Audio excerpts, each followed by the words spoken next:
Хуучнаар Сайн Ноёнхан аймгийн Жамин вангийн хошуу.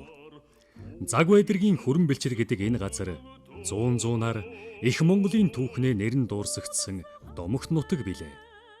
Энэ Хүрэн Бэлчир гэдэг энэ газар бол бүр одоо Эзэн Чингисийн үеийн одоо Монголын нууц товчхонд нэр нь гардаг. Их эзэн Чингис хаан одоо дайн дэвж явахдаа бол энд одоо хоноглосон гэж одоо аман түүхэнд бас байдгийм ярьдгийм аа. Дараа манжид дагаар ороогүй бүх одоо Монголын ноёдууд одоо эрх ашигын төлөөллүүд Монголын газар нутаг дээр Хүрэн Бэлчирийн чуулган хийж халах үйлдийн одоо энэ тэмцэл хоорондоо одоо эв дэмжиг байдлыг эвлэрүүлэх гэж оролцсон сүүлчийн оролдлого болсон юм аа. Монгол түмний хувь заяаны асуудлыг хэлэлцэж байсан энэ нутагт одоогийн Баянхонгор аймгийн Жаргалант сумын Өвөр Бумбот гэдэг газар 1918 оны 6 дугаар сарын 25-нд Цэндийн намсраа мэндэлжээ. Үнэхээр бурхан бомбын орон гэж монголчууд ярьдаг. Энэ Бомбот гэдэг нэрэндээ тохирсон үнэхээр үлзий төгс бүрдсэн ийм сайхан нутаг. Энэ бууц гэдэг бол бидний хувьд хамгийн үнэтэй газар. Сайн Ноёнхан аймгийн Эгэл малчин, Нэмийн Цэнд, Сугрын Наранхүү хэмээх бүсгүйтэй заяа холбож 6 охин, 2 хүүтэй өнөр гэр бүл болсны нэг нь төрийн шагналд соёлын гавьяа зүтгэлтэн намсраа билээ.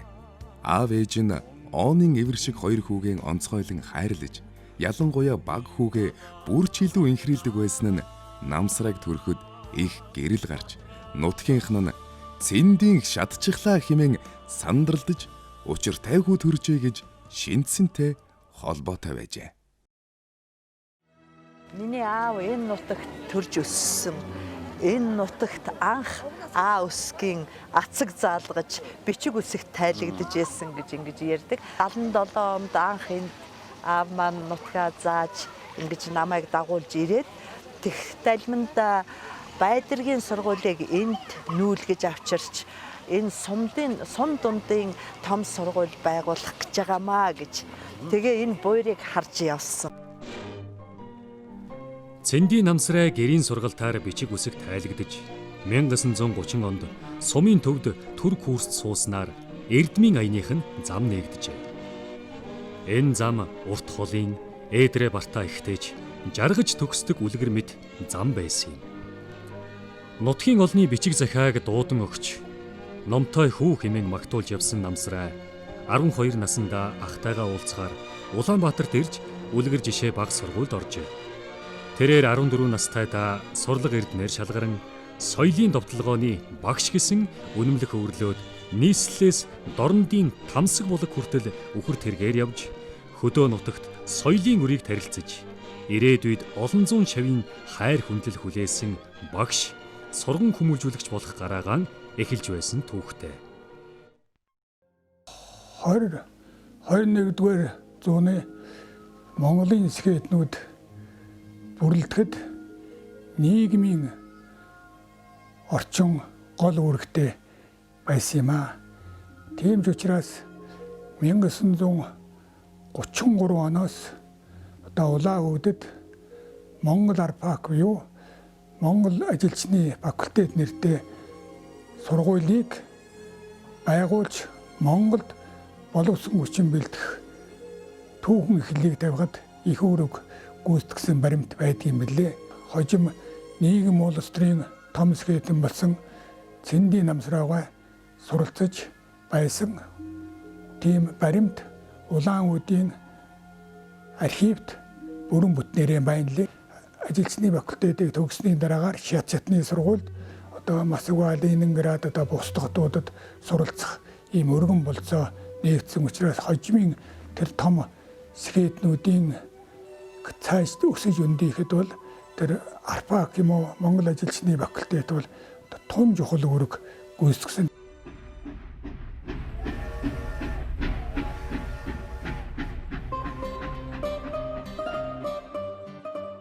Цэндийн намсраа эргэн давтагдшгүй, цаг үеийн дахин давтагдшгүй хувь заяаны эзэн. Тэрээр намтартаа 1940 онд Москва хот Тула мужид ойн сургуульд сурч байгаад зөвлөлтийн ард түмний эх орны дан эхэлсний дараа дундад Азад зөвлөлт социалист бүгд найрамдах холбоот улсын Фергана хотод шилжин очсон. хэмээн бичсэн байдаг. Энэ товчхон өгүүлбэрийн цаана дайны үеийн хатуу амьдрал, дайсны олон удаагийн бөмбөгдөлтийг цасан дунд хэвтэн өнгөрүүлсэн хүнд хэцүү, аз сорьсон, амь нас эрүүл мэндээрээ дэнчин тавьсан аялал байсныг цөөхөн хитгэн хүн ойлгоно. Дэлхийн энтэй мэдлэг олох, эх орны даалгаврыг биелүүлэхийн тулд сурах мэдхийг эрхэмлсэн хатуужилт он жилүүд намсраа хэмээх ирээдүйн шилдэг сэхэднийг дархалсан юм а.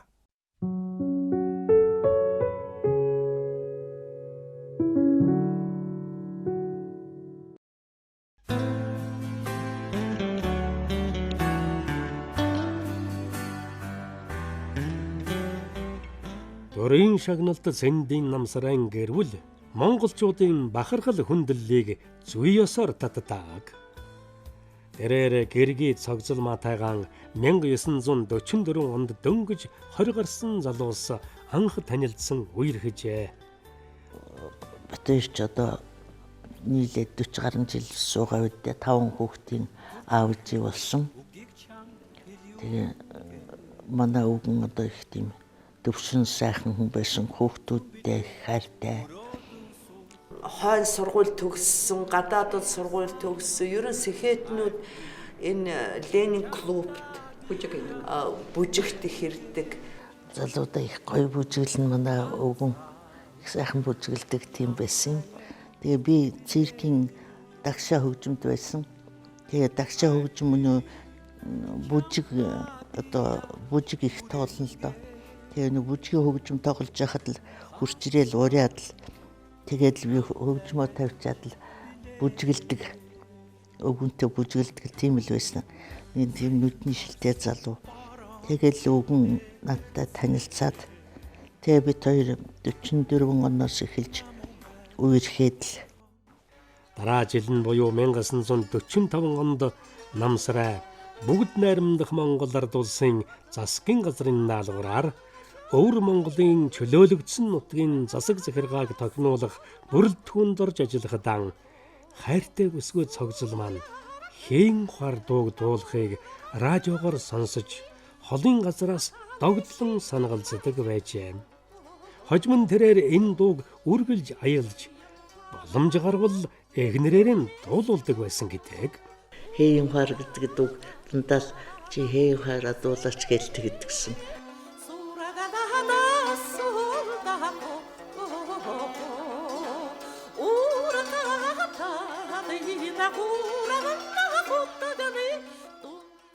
Өвгөн болвол тэр юуны одоо төв хороонд үзэл сурталын хэлцэж чинь заавал тэр урлагийн байгууллагуудын юу тоглолтыг хяндаг, шалгадаг тийм байсан. Тэгээд л тань тэр тийм журмаар л танилцсан та өвгөнтэй анх. Лодой Дампуа аав хоёр ирдэг. Тэгээд долгор сэрэнгүй. Тэгээд өнөө аавыг ингээл долгор сэрэнгүй Лодой Дампуа хоёр л тэр хоёрыг их танилцуулж ойртохт нь их нэмэр болсон юм шиг байгаа.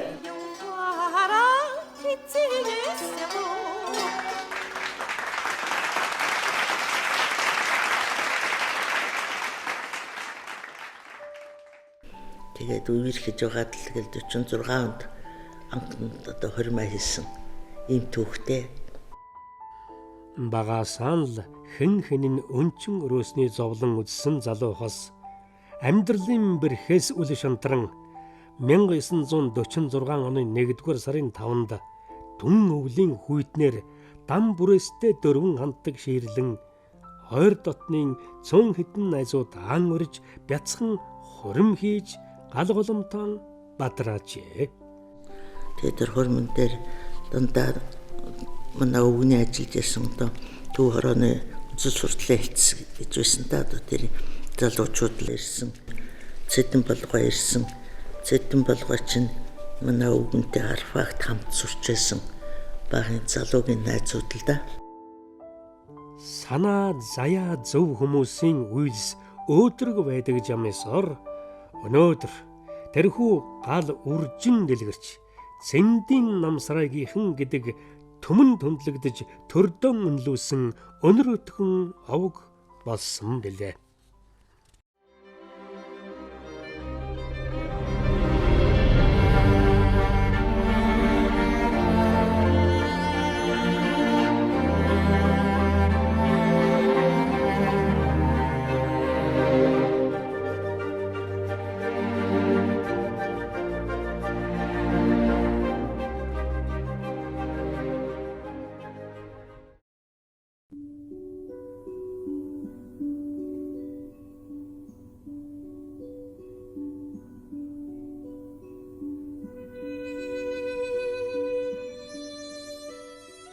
Хордугаар зууны Монголын түүхний хараар бичигдсэн хүндхэн он жилүүд намсрайг тойрч өнгөрөөгүй.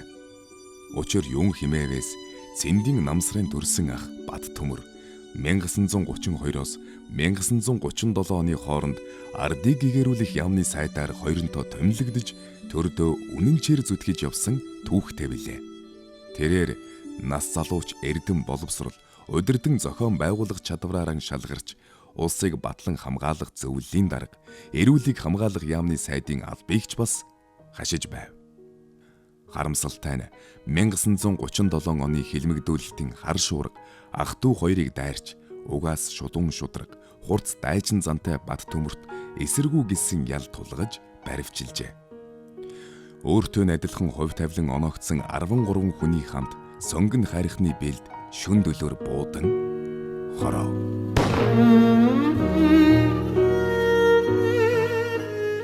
1937 оны их хилмигдүүлэлтээр хамгийн түрүүнд Алтан амин алдсан ахын хаан сүүлчийн амьсгал татсан газрыг Цэндийн намсраа 50 жилийн дараа л олж мэдсэн гэдэг. 38-аас 40 оны үед одоо мал тариалангийн яамд ажиллаж байхдаа байхаа манай хашаанд одоо бид нар манай гэр бүл хашаанд байдаг байсан. Тийм нэг өндөр костюмтай нүдний шилтэй хүн ирээл дүү хаав байна гэл цагаан хашааны хаалгаар орж ирэхэд би нуугдчихдаг байсан байхгүй. Тэгэл орж ирэл намайг тэврээл үнсээд бүр ноолчдаг байсан. Тэрнээс нь би бүр залхаад тэгэл ижид тэр хүнийг ирэхлээ зэглэх сайхан хоол мол бэлдээл хоол энэ иддэг байсан. Яагаад ингэдэг байсан бол гэж бодоод хандаа бодоход л хөөрхий одоо ганц одоо хайртай хаас нь үлдсэн хүүхэд нь байсан учраас хөөрхийг санаа тавьж тэгж хэрэг тайлдаг байсан юм шиг байна. Зэл залуу 33хан насандаа цаазлуулсан Бат Төмөрийн хэргийг тусгай комисс шалгаж үзээд 1962 онд цагаатгсан байдаг. Бат Төмөр ахыг цагаатгсан тэр яг үеийг би одоо сандгийн. Тэгээ ингээд ахыг цагаатглаа гэдэг үнэмлэх авчирсан. Ийм цагаан бүр жижигхэн юм цагаан шүү дээ. Тийм юм аа. Нэгэн цагаан юм авчирч Цагаан өгсөн. цаас юм да. Тэгэхэд буурай ийм цаасаар л ахын минь амийг сольчиж байгаа юм да гэдэл тэр хоёр ярьжсэн. Тэгэхэд тэр хоёрын сэтгэл ямар хэцүү айхтар байсан бол гэж би бас одоо ингээл боддгийг. Хилмигдүүлэлтийн хар сүүдэр дүүг нь бас дайрчээ. Зөвлөлт холбоот улсын улаан уудын Монгол рапфакт 1933 оноос хойш суралцсан хизээ мүдгүй төгсөх гэж байсан Цэндийн намсраг эсэргүүний дуу учраас эргүүлэн татлаа. Эсэргүүний дүү гэл одоо тэгэл сургууль яасан хөөгөл манай ээж чинь бас эсэргүүний одоо бас ар гэрдүүн гэдэл ингээ хоёр эсэргүүний ар гэрдүүнэр гэрүүл болсон тийм амар байгаагүй юм шиг байгаа юм. Гэхдээ миний одоо бидний ээж аав энэ төр бол хизээч бид нар хилмигдэжсэн гэж одоо бид нарт ярьж тэр зовлон тоочж байгаагүй. Хувь заяаны салхи алхин зүгт үлээхийг хинч угтан эхэлж ис чадна. Цэндийн намсраа 1948 онд ардыг гэгэрүүлэх яамны сайдаар томилогдов. Ахын өрөөндөө ороход яг хэрглэжсэн үзэг, биер, яндар бүх юм яг хэвэндээ байхад тэгтэл нэг айхтар сэтгэлээ барьж чадахгүй уйлсан юм шиг байгаа юм л да. Тэгээ нэг сэтгэлээ онгойтл нэг уйлсан гэж ярьдیں۔ нэг сүрхий уйлж уужирч хаад ахынхан хийж чадаагүй бүхнийг хийхээр шуударч байсан түүний түүх давтагдшгүй билээ. Тэр Батмөр гэдэг сайд бол манай гэгэрлийн тогтолцооны эхлэлийг тавихад их үүрэг гүйцэтгсэн хүн юм байна лээ. Тэгэхээр тэр ахын хийгээгүй хийж дутууг нь гүйцээхэд бол Намсрын агуйн гэгэрлийн сайд байсан хэдэн жилүүд бол зөвхөн нэг томилгооны асуудал биш. Энэ бол би ахынхан одоо хийгээгүйг хийж дутуу хийснийг гүйцээг энэ чухал үүрэг надад ноогч юу гэдгийг бол мах тусаараа мэдэрч байсан гэдэг нь бол энэ бүр тодорхой харагдаж байгаа юм. Миний анхны хүүхдийг гарахад манай Намсрын ах маш их баярлж байсан. Бүр бөөн хөөр болоод хүү юу охин л гэж асуудаг байсан. Охин гарсан гэсэн охин чамаагүй гэл их баярлаад ерөөсөд яг ахын нүрүүд нь ингэж өргөлжиж илэн гэж бодсон баг та. Тэгэхэд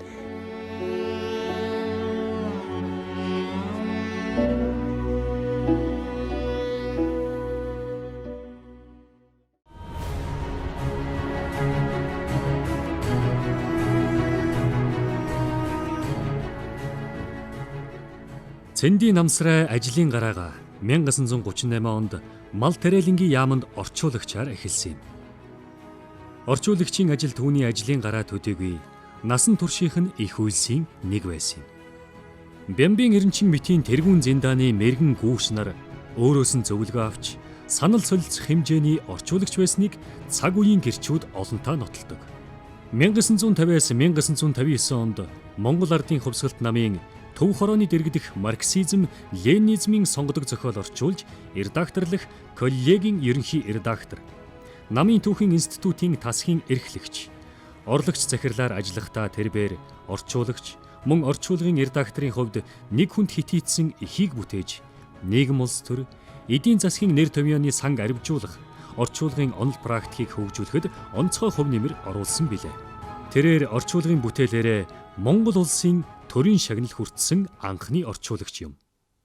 Миний суралцгаар ирсэн намын дээд сургууль хамгийн дөрөнд ленинизмын, марксизм-ленинизмын асуудал гэдэг ном зохиол унших ном тэргүүн гисгт байсан юм аа.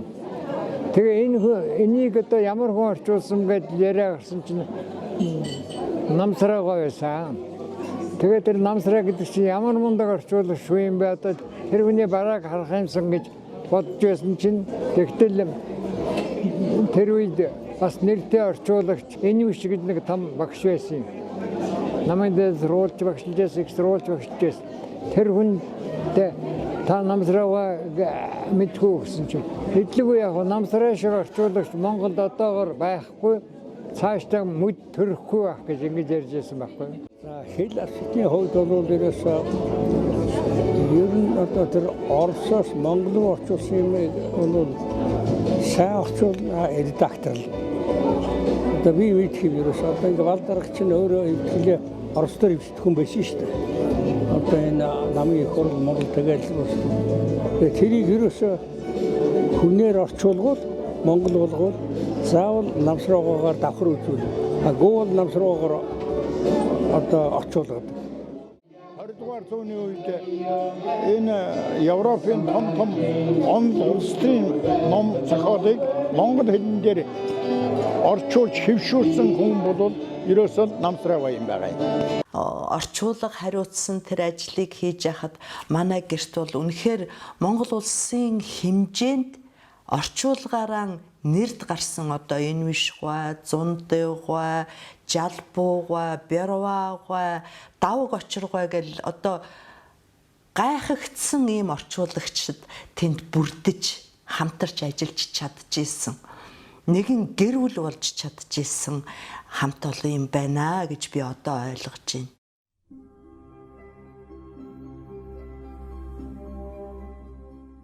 Хүүхэд байхаасаа л ард түмэнд бичиг үсэг заах ажилд дайчлагдаж 14 насндаа соёлын товтлогооны багш болж үхэр тэргээр нийслэлээс Монголын зүүн хэл хүрч байсан Намсрайгийн ажил амьдралд боловсролын салбар ихээхэн чухал байр суурьтай.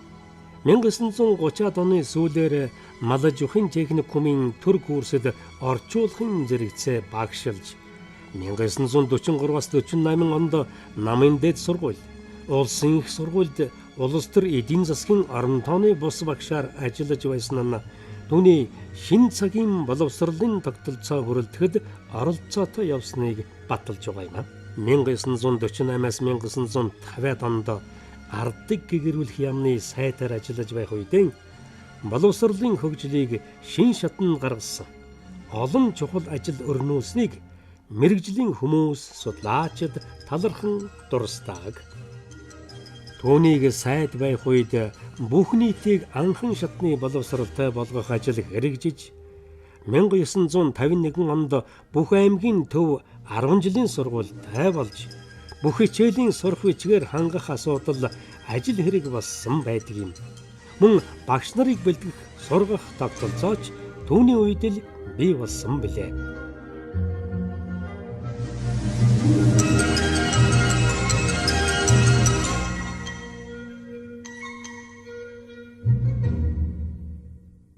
Аав маань гэгэрлийн сайдын ажлыг аваад багш нарын одоо ажиллах нөхцөл, оюутан сурагчдын одоо суралцах орчинг сайжруулах дээр их анхаарсан юм шиг надад санагдсан. Яагаад гэвэл тэр үеийн Монголын гэгэрэл боловсролын одоо тогтолцоо ямар байсан бэ гэдгийг бид эргэн санах ёстой.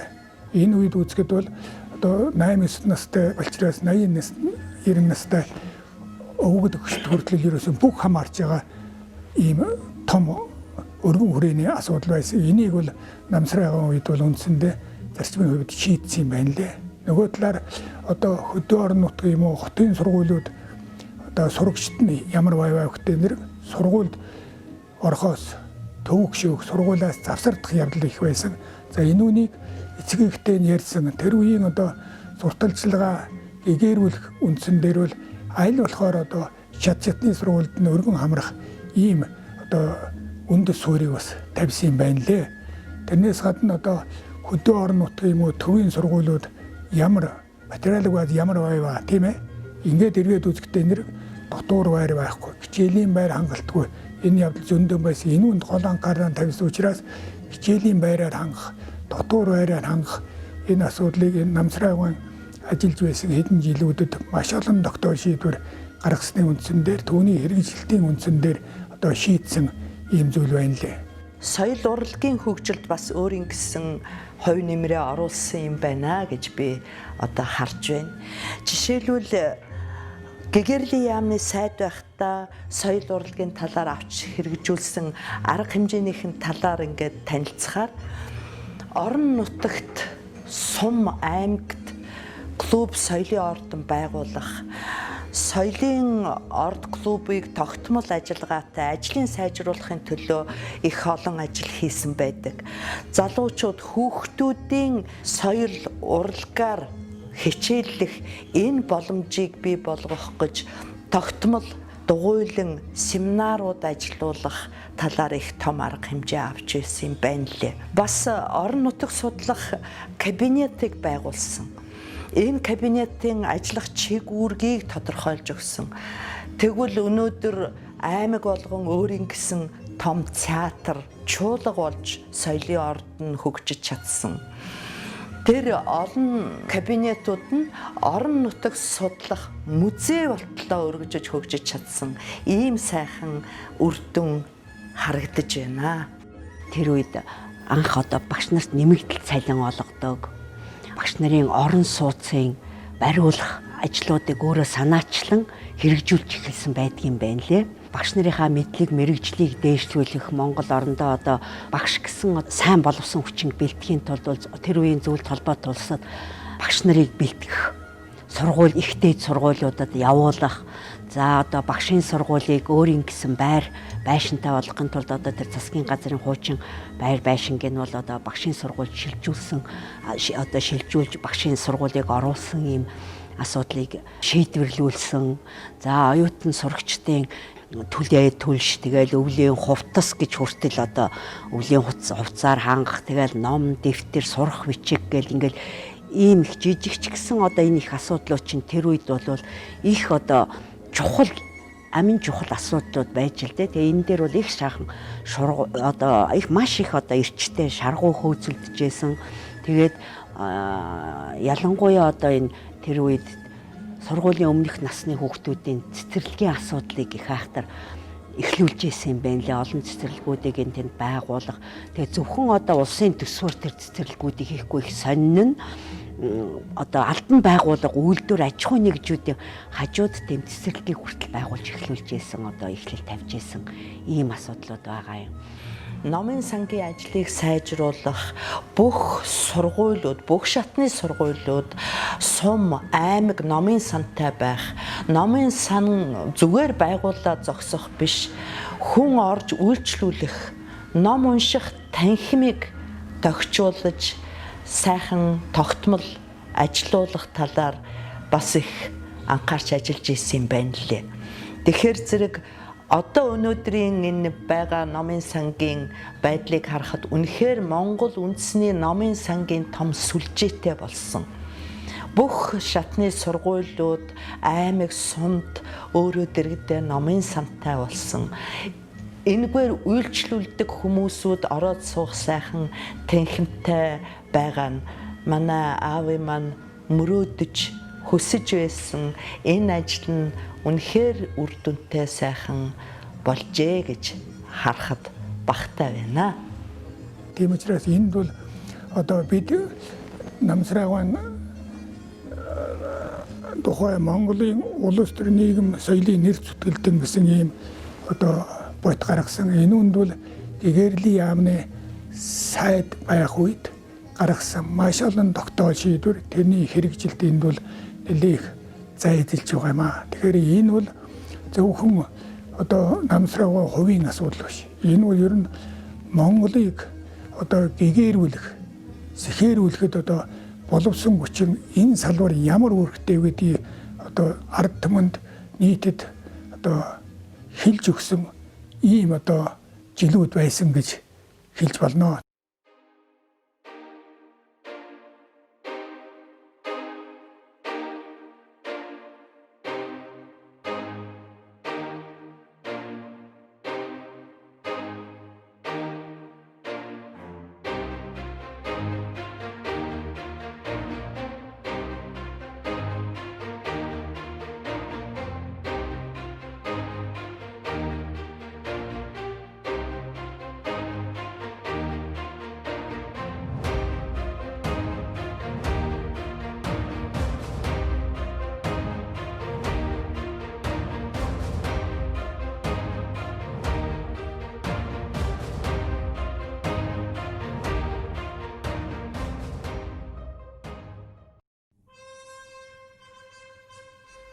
Төрийн шагналт соёлын гавьяат зүтгэлтэн цэндийн намсрайгийн ажил амьдралд онцгойлон товойлгол зохиох хоёр алба байдгийн нэг нь үнэн сонины эрхлэгч, нөгөө нь Монголын сэтгүүлчдийн холбооны хорооны дарга гэсэн албан тушаал юм.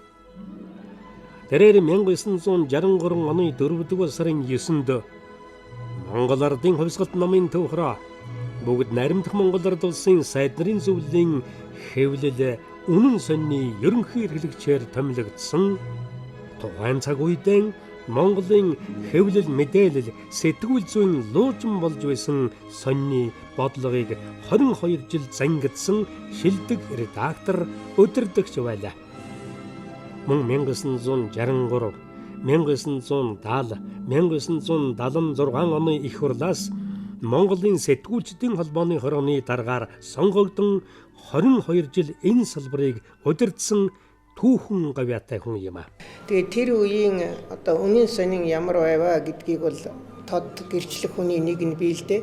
Тэр үед намсраа эрхлэгчүүл тэр үнэн сонин төр засгийн бодлого шийдвэрийг ард олонд одоо сурталчлах, ер нь үнэн сонин бол хамтын зохион байгуулагч, хамтын суртал нэвтрүүлэгч гэдэг үүргээ нэр төртөө биелүүлж ирсэн нь бол намсраа эрхлэгчийн маань гавьяа гэж бодд юм аа. Яагаад тэгэхээр тэр үед уншигч ард олон төр засаг хоёрын амьд гүүр бол үнэхээр үнэн сонин болж исэн. Энэ нь бол намсраа эрхлэгчийн маань зохион байгуулах ур чадвар тэр алс хэтийн бодлоготой зайлшгүй холбоотой байсан. Одоо тэр үед үнэн сонин чинь хэдийгээр намын үнэн сонин гэж нэртэй байсан боловч одоо ингээд бодоход би үнэн сонинг бол одоо бүх ард түмний сонин байсан гэж боддог. Яагаад гэвэл үнийн сонин гэдэг бол зөвхөн одоо намын бодлогыг биш улс орны бүх бодлогыг зангидж явж исэн тэрийг олон түмэнд ард түмэнд хүргэдэг ийм сонин байсан. Тэр үед ер нь үнийн сонинд сайн гэж магтагдсан бол одоо хүмүүс дэвшдэг байлаа. Шүүмжлэгдсэн бол бас арга хэмжээ авагддаг. Тэгээ үнийн сонин бол их нэр хүндтэй хэвлэл байсан. Тэр нь бол одоо Намсраагаан өөрийнх нь одоо удирдлагын тэр арга барилын ач тусал байсан л да. Ер нь үнийн сонины нэр хүнд орон нутагт маш их байсан. Сахиалагчдын тоо бол их олон байсан.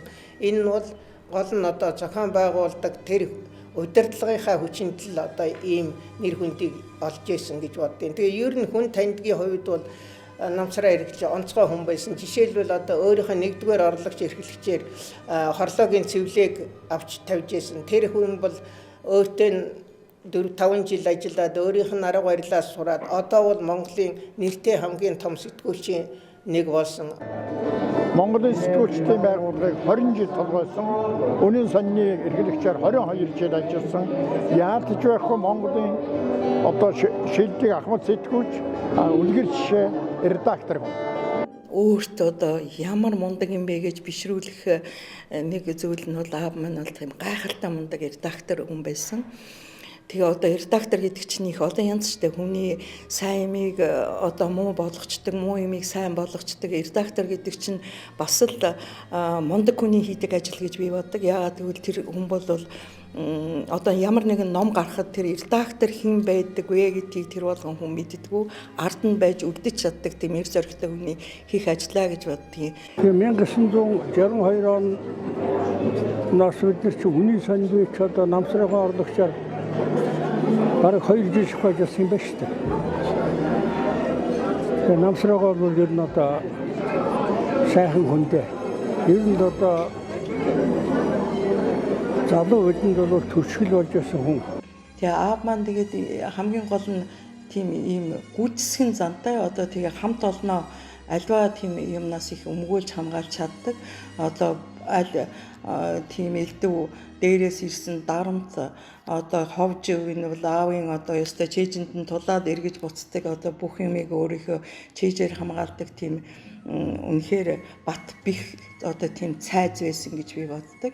Төр засгийн шийдвэрийг биелүүлэх гол одоо хэвлэл бол үнийн сонин байлаа. Тэр үед чи ер нь үнийн сонин, хөдөлмөр сонин, залуучуудын үнийн, пионерийн үнийн гэсэн хэдхэн том сонин бас ганц телевиз л байсан шүү дээ. Тэгээ тэр бүгд бол үндсэндээ үнийн сониныг дагаж одоо бас тэр жишгээр нийтлэл зүйн хувьд ч гэсэн уг найрлагын хувьд ч гэсэн өсгийн алдаа мадгийн хувьд ч гэсэн үнийн сонинд яаж гарсан тэрүүгээр одоо бүгд хийдэг байлаа шүү дээ.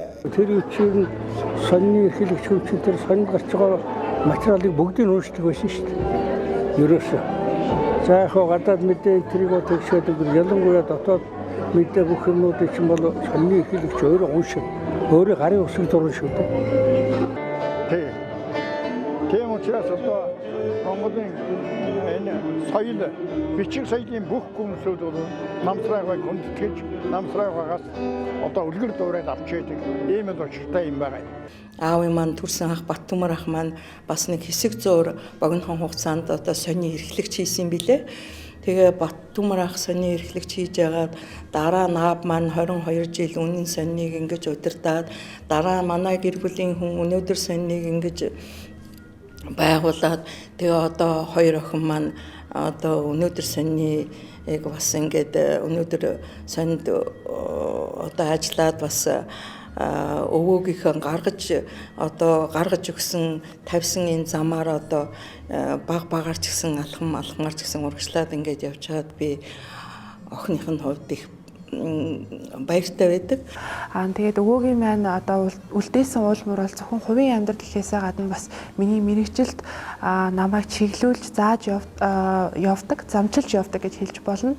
Яагаад гэвэл өвөө маань амьдралынхаа ихэнх эсхийг сэтгүүлзүүд ингэж өгсөн хүн байгаа. Тэгэхээр өвөөгийнхөө энэ мэрэгчлийг би өгүүлснийхээ хувьд энэ мэрэгчлэлд нь үнэнч байж бас тодорхой стандартад нийцэж ажиллах ёстой гэсэн би өөртөө бас шаардлага тавьж явдаг. Монголын өдөр тутмын сониудын эцэг гэж хэлэгдэх Монголын үнэн сонины эрхлэгчээр миний өвөө Цэндийн Намсраа 20 гаруй жил ажилласан. Өвөө маань эрхлэгчээр ажиллаж явах тэр хугацаанд аав минь өвөөгийн цэргээр үнэн сонинд орж сэтгүүлчийн анхны гараагаа үнэн сониноос эхэлсэн байдгийг. За тэгээд тэр цагаас хойш аав маань сэтгүүлч гэдэг энэ сайхан мэргэжлийн сайхныг нь ойлгож энэ мэргэжилд эргэж буцшгүйгээр дурлаад хожим 1996 оны 9 сарын 20-нд Монголын хамгийн анхны чөлөөт өдөр тутмын сонин өнөөдөр сонинд байгуулсан юм төвхтэй. Тэгээ энэ бол манай Монголын хэвлэл мэдээллийн салбарт нэлээд том алхам, нэлээд том акцийг авчирсан ийм үйл явдал болсон. Тэгээ цаашдаа би энэ хоёр эрхэм хүнийхээ өвлүүлсэн энэ сайхан мэргэжлийг нэр хүндтэйгээр цааш нь амжилттай үргэлжлүүлж уншигчдаа зөв үнэн бодтой тэнцвэртэй мэдээллийг хүргэж Монголынхаа хэвлэл мэдээллийн салбарт бас олон акц амжилтуудыг авчирна гэдэгтээ итгэлтэй байгаа. Цэндийн намсрай олон улсын тавцанд Монгол улсаа төлөөлөн парламентийн бүлэгмийн дарга гадаад явдлын яамны ерөнхий нарийн бичгийн даргын албыг хашиж байсан шилдэг дипломатч юм. 61 онд одоо нүүбийн гишүүн болсон. Нүүбийн гишүүн болно гэдэг маань одоо үнэхээр одоо харилцааны одоо өргөн орон зайд үйл ажиллагаа явуулах одоо зам нэгж байна гэсэн үг. Тэгэхээр тэр үед ерөнхий нарийн бичгийн дарга болно гэдэг тийм ажлыг эрхлэнэ гэдэг бол одоо үнэхээр шинэ үеийн идэвхтэй одоо харилцааг өдөрдөн зохицуулах нэгэн одоо зүтгэлтэн болсон гэсэн үг. За тэгээд тэнд нүүбийн хэмжээнд анх удаа баг эдийн засгийн хөгжил ба байгаль хамгаалах асуудал гэсэн ийм сэдвээр тогтоолын төсөл боловсруулж ирсэн.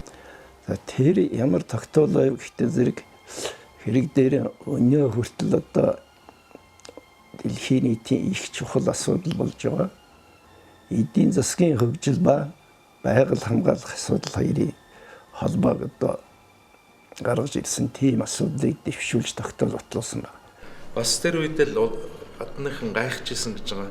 Монгол дөнгөж одоо нүүбэд илсчихэд тийм нялх одоо нүүбийн гишүүн тэгсэн мөртлөө бас тогтоолын төсөл бүр боловсруулад тэгээ бүр боловсруулаад зогсохгүй улс орнуудаар дэмжүүлээд батлуулаад тэгээ тэр нь бол одоо тухайн үед бол энэ сэдв шинэ сэдв байж л дээ. Тэгээ нүүбийн хэмжээнд баталсан анхны тийм байгаль хамгаалах сэдвээр баталсан тогтоол гэж явд юм байлээ. Өөр нэг чиглэлийг би одоо зориуд хэлмээр санагдаад байгаа юм. Тэр юу гэхтээ зэрэг энэ одоо олон улсын парламентын холбоо гэж байдаг. Тэр холбоо энэ жил 130 жилийнхээ хувьд тэмдэглэж байгаа л да. Одоо тэр чуулганд ардын хурлаанд төлөөлж одоо 10 гаруй 20-д одоо оролцсон юм уу гэж ойлгодог юм. Энэ бол бидний хувьд цоо шинэ үйл ажиллагаа байсан л да. Тэгэхээр Монголын парламентын бүлгийн одоо тэр олон улсын парламентын холбоотой хамтарч ажиллах одоо зам харгуйг гаргасан хүн болох гэдэг юм. Энэ бол чухал. Өнөөдөр ч гэсэн одоо тэр туршлага хоригдлуулсан одоо арга барилыг манайхан бодвоос одоо хэрэгжилж явж байгаа хаа гэж бодож байна. Бид бол олон улсын парламентын хуралд оролцохоор явхад Монголын өөрөг ороодыг яаж нэмэгдүүлэх вэ? Ямар асуудлыг энд хэлэлцүүлвэл олон улсын парламентын холбоонд Монголын санал үнэтэй цэнтэй болох вэ гэдэг дээр бол бид нэр харилцдаг. Намсраагүй энэ талаар бол бас одоо их сайхан холч ухаанлаг тийм саналууд гаргадаг. Ингээд хурал зөвлөгөөнд очоод альва нэгэн асуудлыг хэлэлцэж байхад алив ямж чи наашэр хоёулаа тэр хүнтэй уулзъя гэдэг ингээд нэг хүн дээр очоод уулзаад мань хүний асууж ярьсан тэр зүйл бол тухайн тэр олон улсын парламентын гишүүний сонирхлыг татаж чадсан. Тэр хүн эргүүлээд харин бид нартай ярих сонирхолтой болж ирдэг. Ийм их одоо авьяастай хүн байсан юм аа намсраагүй. Тэрээр олон улсын сэтгүүлчдийн байгууллагын 3 удаагийн их хурлаас дэд ерөнхийлөгчөөр сонгогдсон ажиллаж байсан дэлхийд нэртэй сэтгүүлч үлээ. Тийм. Тэнд бас одоо тийм өндөр сонгуул хүлээж ажиллаж байсан. Тэгэхээр энийг бид нар өнөөдөр яриад одоо их чухал үүрэг гүйцэтгэж байсан эднэрийг хэлэх нь бол нэг талын хэрэг. Нөгөө талд нь тэрийг нь тэр холбогдох байгууллагууд нь захих ёсоор тухайд нь үнэлж байсан байдгийм л да. Тэрнийх нь баримт гэрчүү байна үгтэй зэрэг жишээлбэл одоо Илюс Пучкийн алтан медаль гэж байдгийн тэр олон улсын сэтгүүлчдийн холбооны одоо дээд шагнал юм. Тэр алтан медалаар намсараагийн тэр чиглэлийн одоо үйл ажиллагааг үнэлж шагнаж байсан байгаа. Мөн 1963-аас 1969 онд Дэлхийн шатрын холбооны дэд ерөнхийлөгч, Азийн шатрын холбооны ерөнхийлөгчөөр ажиллаж Монголын шатарчдыг олон улсын төвшөнд гаргахад онцгой гавьяа байгуулсан хүн билээ. Тэгэхээр сайн ажиллаж исэн болтой юм. Юу гэхээр 2-3 удаа дахин сонгогдож исэн. Тиймэрхүү одоо байгууллагуудын даргын сонгуульч их хөрсөлтөнтэй байдаг. Тийм учраас 2-3 дахин сонгогдох бол нэлээд итгэвчтэй ажиллаж байж, санаачлагтай байж, тентхийн хүмүүсийн одоо хүндэтгэлийг хүлээж байж одоо тэгээд дахин сонгогдсон шүү дээ. Тэгээд манай бас бидний бахархдаг юм бол яг аавын маань тэр энэ холбоог удирж явах үед бол манай үүдмэн их майстраас ахуулаад мегмарсаар ингээд одоо Монголын анхны одоо дэлхийн хэмжээний юм шатарчд бол бас төрж исэн их бахархалтай байдгийг. 1984-өөс 1986 онд бүгд найрамдах Монгол ард улсаа төлөөлөн бүгд найрамдах ардчилсан Герман улсад онц бөгөөд бүрэн эрхэд элчин сайдаар ажиллаж байсан Ахмад дипломат ч юм аа. Одоо сүүлд 80-аад оны ихэрч манай аав чинь Албаны бүгд найрамдах Герман улсад элчин сайдаар ажиллаж байхдаа одоо 60-70-аад онд төгссөн манай тэр үеийн одоо сэхэтэн боловсон хүчингүүдийг давтан сургах, мэрэгжил дээшлүүлэх асуудлыг их шаргуу явж одоо Германы талтай ярьж тэнд санал тавьдаг шийдвэрлүүлсэн байдаг юм байна. Намсараа элчин сайдаар ажиллахдаа мэдээж хуучин одоо хоёр орны харилцаанд бий болсон хөгжүүлсэн хамтын шилгааны суурийг баттгах сайшин шинээр өргөжүүлэхэд тодорхой одоо сонсон ажиллахтай ажилласан одоо арчилсан Германы тусламжаар байгуулагдсан Улаанбаатарын Махкамнад бэлдэж жишээлбэл тэрийг одоо шинжилэн тоноглох, шин тоногдох хөрөмжээр одоо өргөдөх хэднэр тийм ажлууд тэр үед хийгдэж байсан юм байна лээ.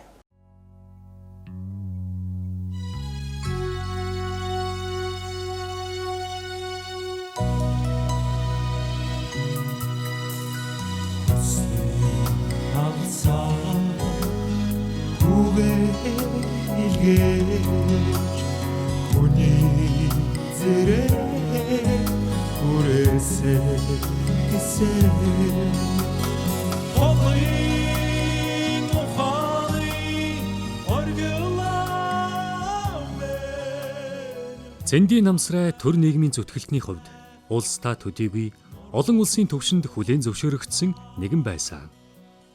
Тэрээр сайн хань, сайн эцэг, сайн өвөө, сайн ах, хүний сайн дүү, түшигтэй сайн анд нөхөр байж чадсан эгэл атлаа, эгэлгүй нэгэн Монгол эрх хүн.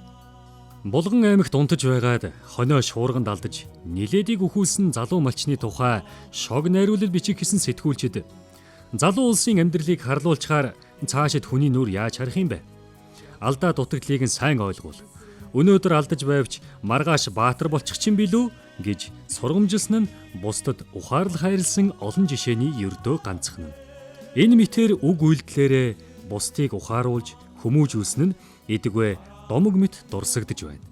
За миний хүүд чи эмч болыг хариуцлагатай ажил шүү дээ. Одоо хүний аим их л анхааралтай ажиллаж байгаараа битгий имийг хойшин тавьж байгаараа цагийн имийг цагт нь хийж байгаараа гэж ингэ загсан байгаа. Ерөөсөө одоо загсан үг нь тэр.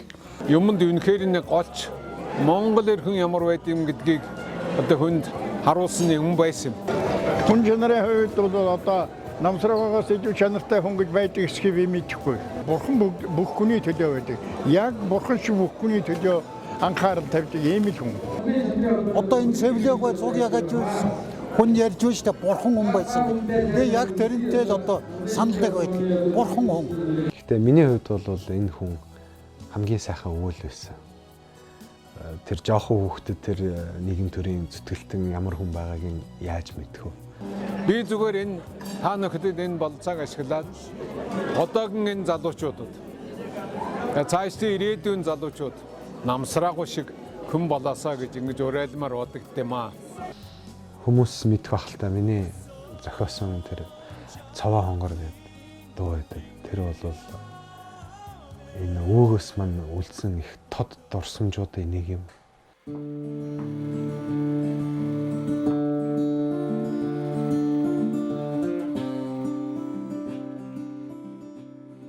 Тэгээд намайг баг байхад нутагтаа очино гэдэл бид нар чинь хэдэн хоног арайхаж явж очисон.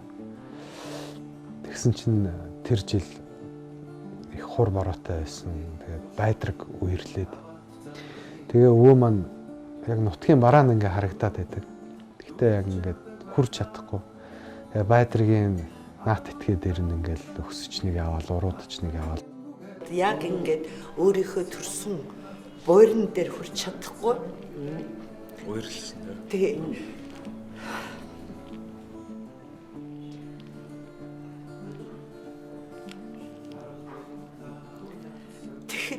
их сэтгэл нь хөдөлсөн юм шиг байна. Гэхдээ бид нарт юу ч харуулдаг. Гол нь үерэл нуруугаа үрэл тэгэл тэр голын захаар ингээл урагшаа хоошоо явал тэр харагдаж байгаа тэнд би төрсөн гэл тэгж байсан. Өвөгийн тэр төрх бол ингээд миний зүрх сэтгэлд бол ингээд үлдсэн. Тэгээд ээж маань бас Солонгос явж ирсэн. Тэгээд тэнцээ манай Монголын байлдан дагууллын үеэс одоо манай Ахтморд тэнцээ үлдсэн байна. Тэгээд нутгаа зориод гүүгээд ирч чадахгүй далайд ашигдаад тэгээд бас уйлж ирсэн. Тэгээд энэ хоёр дурсамж ингээд нийлээд тэр цаваа хонгор гэдэг тэр дуу бүтсэн.